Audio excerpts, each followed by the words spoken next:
What are the biggest fails that we're doing using LinkedIn?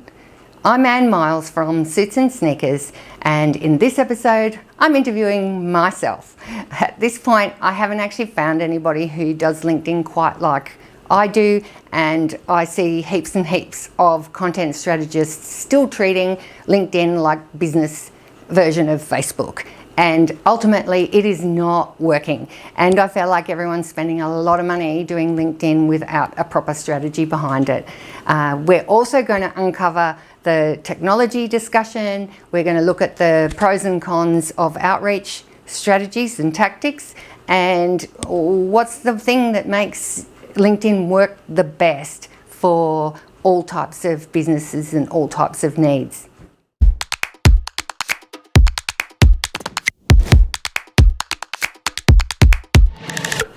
Hey Anne, thank you so much for coming today. My pleasure, thank you for having me.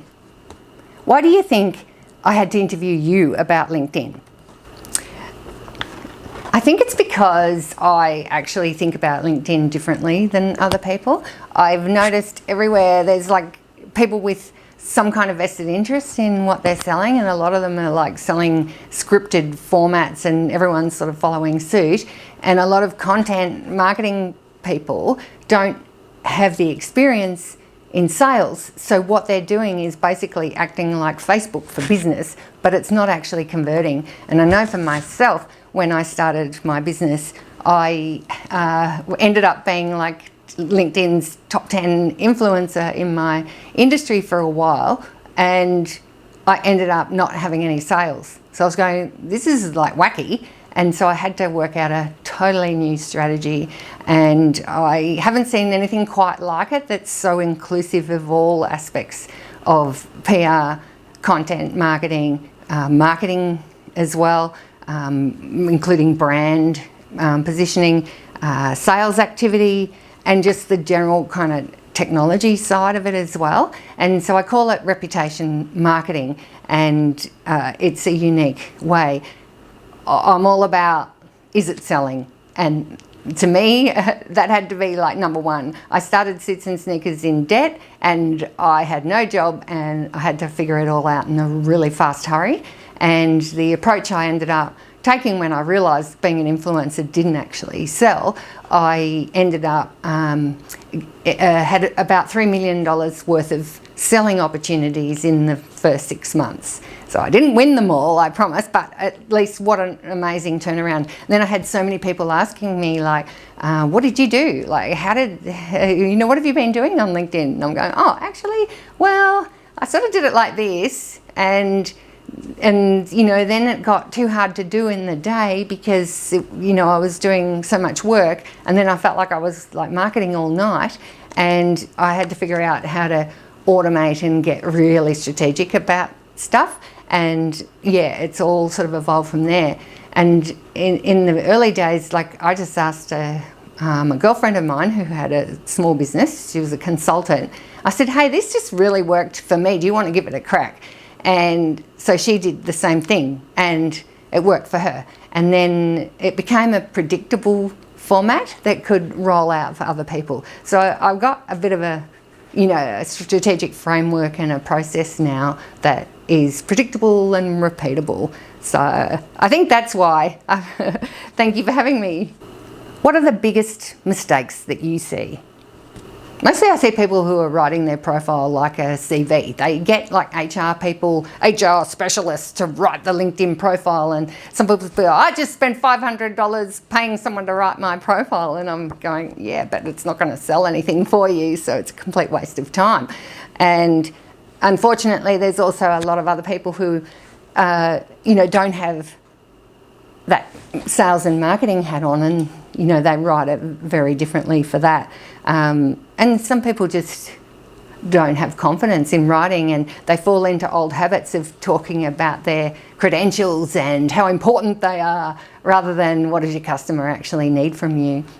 I definitely think that's a whole theme, this value proposition concept. That's like the biggest mistake of all. No one knows like what their brand value is and how to communicate that in LinkedIn in like 3 seconds flat. I think also, this content strategy where it's basically Facebook for business, and you're aiming for engagements like clicks and shares and stuff like that, like that is so wrong and old-fashioned. Unless you're selling something that's a B2C solution maybe on LinkedIn and you're just going for masses, it's a waste of time. Yeah, I would say people go for volume engagement and they're counting the wrong things. So yeah, there's so much I could talk about, but also it's become like a selling and bragging network rather than building genuine relationships and being of value to people. What's profile writing best practice? Number one, you have to work out what your value proposition is and communicate that so that your customers know what they're going to get from you in 3 seconds flat. You really need to think like a website and not like a resume. I think, LinkedIn does like you to have everything complete, and they do have scores that give you priority sort of treatment here and there. So there is some good in having your profile almost 100% complete. And I think there is an SSI score that you can do to measure your progress and success on LinkedIn. And there's some things that really do help drive sales, but there are some things that are just a waste of time as well. So I think I'm saying that with a measured approach, but you can just do a Google and find LinkedIn SSI score, social selling index score, and if you're logged into LinkedIn you can do it. And I think it does help you measure how you're going on LinkedIn. So it gives you 4 main areas to be able to track your progress, and it gives you something to focus on, and then you're kind of fitting in with the LinkedIn's best practice too. So there's some good in it, but there are some things that are a little bit of a waste of time. But when you're just starting out, aiming for that's not a bad place to be. How do you know if what you're doing on LinkedIn is working? Yeah, a lot of people think that, your likes and shares and engagement, I've got this many connections and all that kind of stuff. I would say that is a complete waste of time. And to me, your success on LinkedIn is based on how many sales appointments or referrals and, what has converted into a paid gig. So I don't agree at all that, these engagement tactics and engagement measures are useful. I think I'm here with a lens of growing business though. If you were to want to engage your employees and you're a really big company, then I would say that's a slightly different answer. And getting the company page with a lot of following and support and all of that is a good way to communicate and keep your team involved. And it's also a good way for your clients to do a referral on your behalf. I would say categorically that the people who engage with your content and like and share are the least likely to buy from you. In a B2B professional grown-up world, the people who are actually going to connect with you and have a sales appointment and convert to work are the ones that are very quietly going to look you up, email you, talk to you on the phone and say, hey, I've been watching your content and I really like what you stand for. And to me, that's the success measure, not, I've had 2,000 views of that. Although I do think that having trends that you can see which of your content is outperforming others does actually give you an idea of what people want from a business like yours. Like definitely in the very early days for me, I had a really strong voice about a couple of things, and some of them went 20 times more popular than other things, and I started to see what people wanted from my industry, and I'll admit I changed my business model to start to accommodate those things. But at that time it wasn't specifically generating work, but when I put it within my brand, then it has actually helped outside. LinkedIn doesn't have any way to aggregate all of your scores and what's performing and not performing, even though they measure that in that SSI score I told you about, you really do have to keep a separate spreadsheet of all your content and track what's working and look for the trends yourself. So that's probably a really useful tip, is, you know, each week just go and review everything and update your own spreadsheet. Should people engage with other people's content on LinkedIn? I definitely think that connecting with other people's content builds a relationship with that person and gives you good conversation. Sometimes, you know, it brings up people who are really, opinionated, and it gives you a chance to professionally respond and for people to see how you handle yourself in those online situations and to get supporters. I have so much beautiful support for people in my inbox or personally who say, I just watched that terrible, person who was horrible to you online and so, racist and gender biased and blah, blah, blah, and you just nailed him like so perfectly. And I'm saying him because historically I have only had these sorts of challenges from men, and I'm not normally that biased. This is just a factual thing on my part. But the way that it's been handled has actually really supported me, and so I do encourage that. The only thing I would say as a caution is you do have to remember that the last 4 interactions that you've had on LinkedIn with other people actually are on your profile feed. So if you've got a new potential client coming to your LinkedIn page and they're reviewing you and deciding if you're going to be there, if you've gone great lunch to somebody and that's at the top of your feed, it's not delivering on your brand. So I have to confess, a little strategy I have is if I do something like great lunch to somebody, which I probably wouldn't, but if I did, then I certainly wouldn't leave it as one of the last 4 clicks. So I do all my interaction with other people first and sell their business by my contacts, comments, but then I always make sure that the last 4 things that I do delivers on my brand strategy or comments on my own threads, so that when people go to my feed in the first 3 seconds, all they see is my value proposition. Yeah. What's the latest on the LinkedIn algorithm? I think the thing about the algorithm is for a program like this that's going to be a long-term evergreen video here, talking about specific numbers is probably going to date very quickly. Generally, I'd say platforms like LinkedIn and others too, they do change their algorithm a lot and without notice. So I do remember just a few months ago, the connection strategy, for example, you used to be able to do 100 connections a day, and it was incredible for results. And now it's down to 400 a month. There's ways you can increase your reach through premium membership and also, other things, and interacting with your CRM, but spam friendly, to help improve that. But generally now I think, the algorithm change recently is actually just pushing everyone to support that SSI score, and mostly it's about connecting with genuine people and having real relationships with people.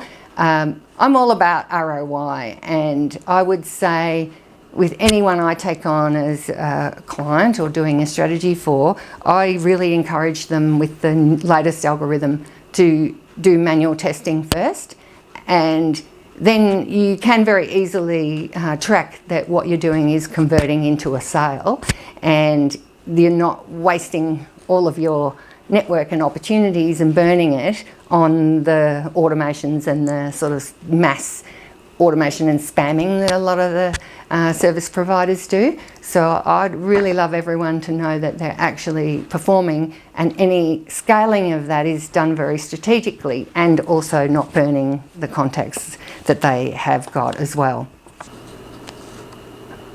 What do you think of LinkedIn outreach work? Yeah, it's tricky because I'd say outreach work is one of the main ways that I've grown my network to have really, really amazing, good people connected with me. And it's grown from, like 1,000 people to 20,000 people in only a few years. You do have to remember though that LinkedIn will have a cap, and you can only ever have 30,000 contacts. There's a way to turn into followers rather than connections, but even still, there's a limit to it. So I think you do want to be careful that any outreach work you're doing, which is reaching out to someone and building a connection with them, that it's not just robot land, and it's not just, hi, I'd love to connect with you because I want to sell you something, or sneakily when you've connected then I want to sell to you. I've done testing of each, so someone might say, 3 years ago you sent me a selling message, and I go, yeah, I was testing out what worked and didn't work, and I'd say they don't work. And as soon as someone sells immediately after I've connected with them, I generally then go and unconnect them anyway. So I think there's a lot of people who do that too. Worst of all, I think no one has a proper strategy driving any outreach, and it's just treating it like a like a display ad in a way, but with text. And a scripted format that's like bang, bang, bang, just dumping out to people. It's basically spam, and I would say it's lacking integrity, and it just wouldn't work anyway. So I think that connecting with really the right people for the long-term connection and long-term opportunity to engage with your content, that is where the value really is in this.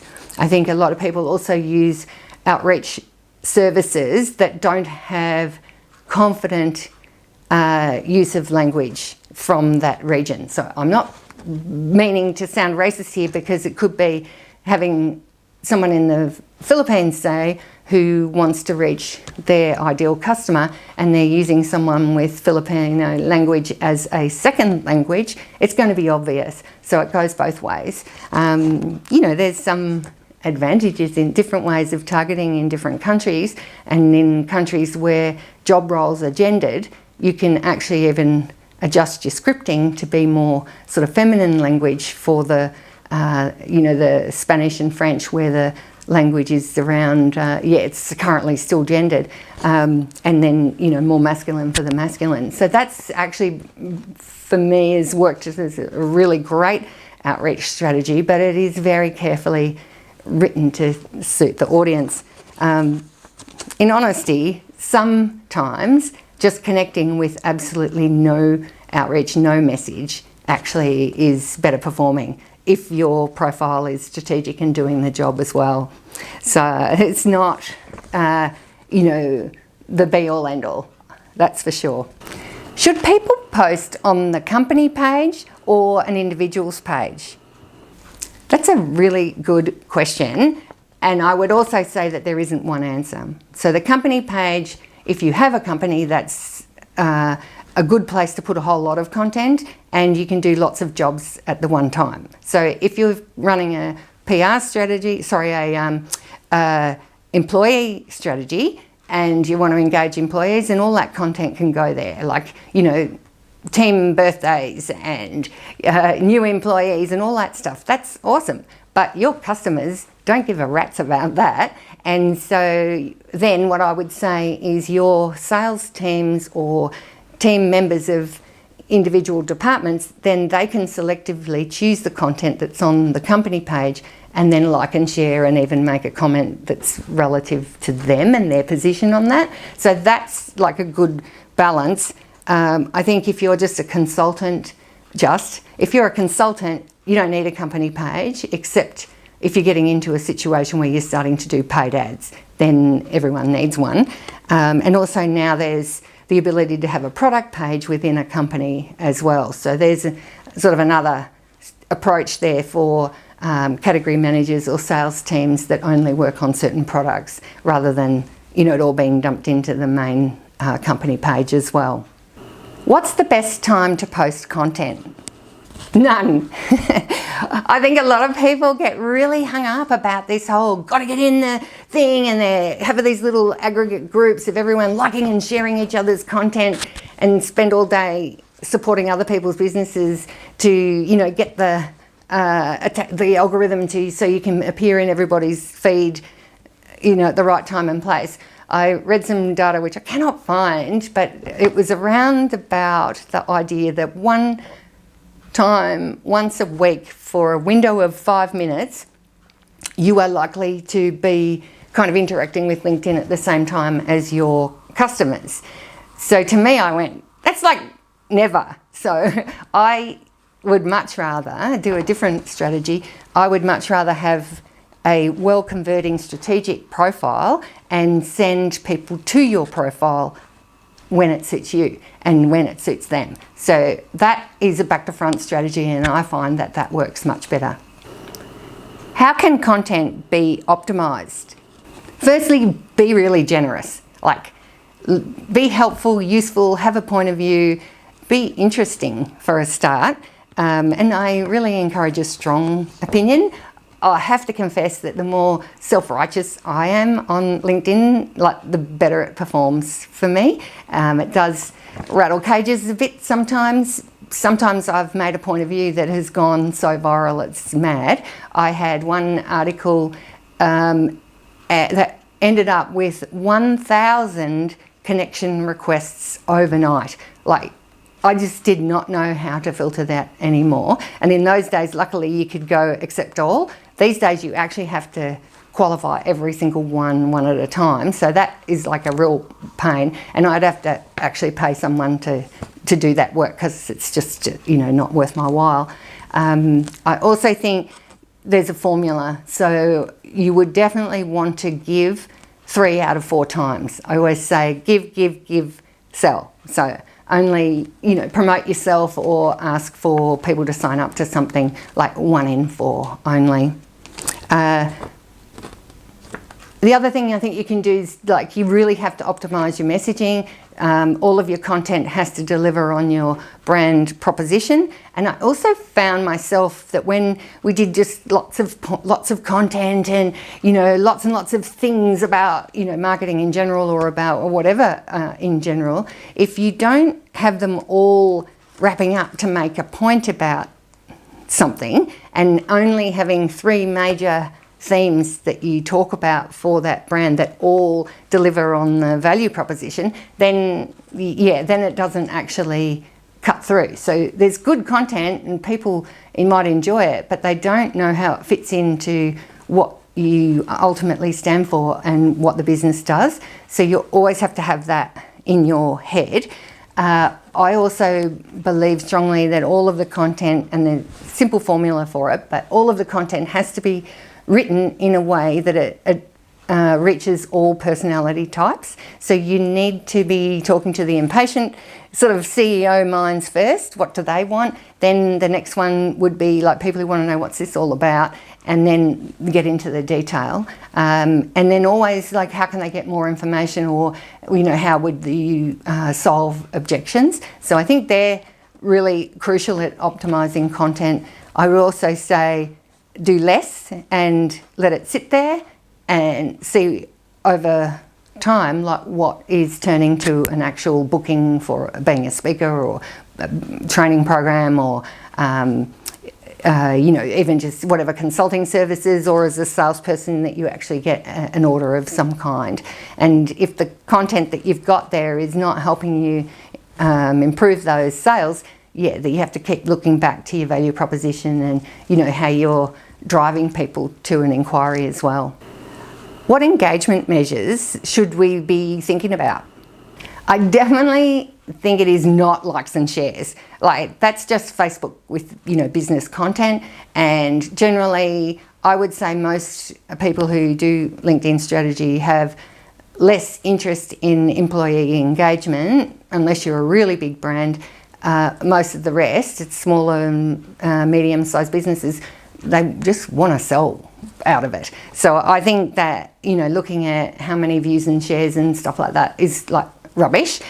I'll be honest, I've even written an article sometimes just for one client, because that client might be worth a significant amount, and also it's important for them to sort of see the point of view. So I've had like content strategists going, "Ooh, for a LinkedIn expert, you're not getting much engagement," like carrying on like that. It's hilarious. And they actually have no clue about sales, and they don't understand the value of a high ticket customer, and it's just will never meet eye to eye. But I just think it's a complete waste of time.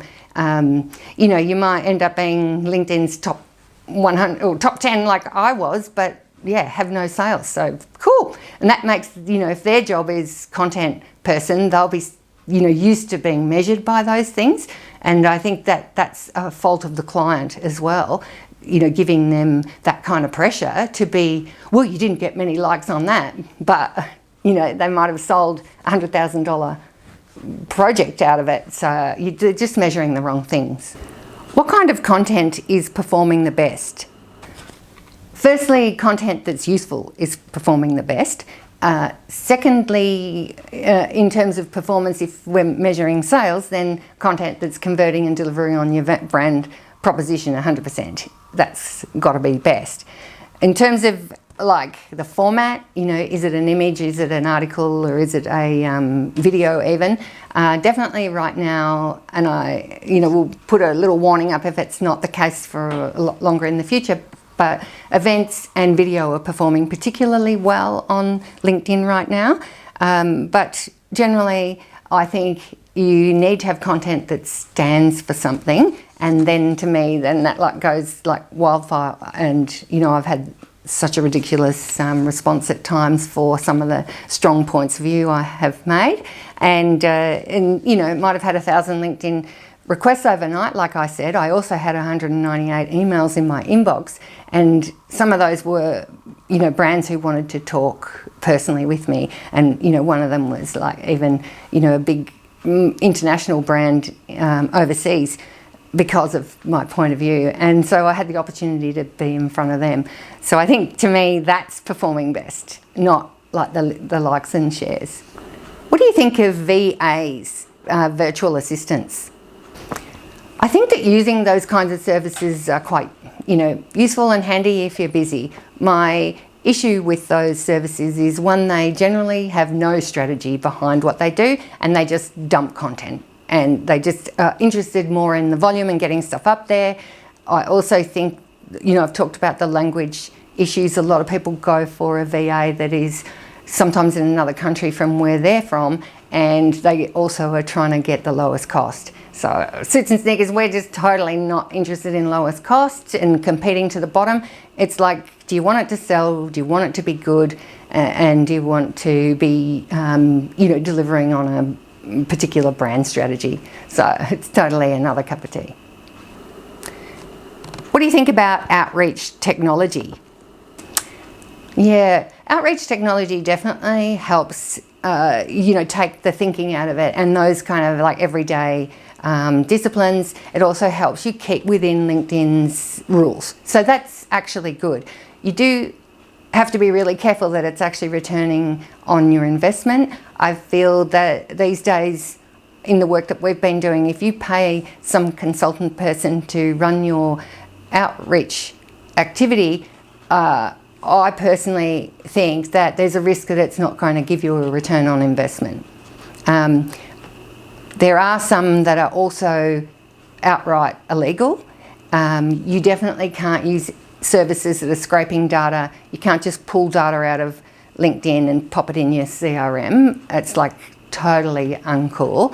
And a lot of those services, there's no strategy behind everything. So what they're basically doing is just connecting with people. They think the strategy is who you're talking to, but it's not got any consideration about how you convert people to, you know, buy into your brand proposition, and, you know, how does it fit in your content strategy. It's just junk spitting out. So I personally think if you can get the LinkedIn strategy done first and then give them a guide and they stick to that, then that's a different story. So I think for doing the legwork, that's not a bad idea, but yeah, you still got to be strategic. There's different kinds of outreach technology. So there are some that are you're starting to get built into CRMs, and they're kind of sales tools. Some of it is okay, and some of it is encouraging people to break spam laws. So I think that's not okay. And also the kind of scripts and things that they're using and running is not okay as well. So anything that has a web extension, I would say avoid like the plague. And I know in all the legal cases that LinkedIn's got with people hijacking their system, ones that are hijacking the entire browser and their interface are their first on their kill list. So definitely don't get locked up in them.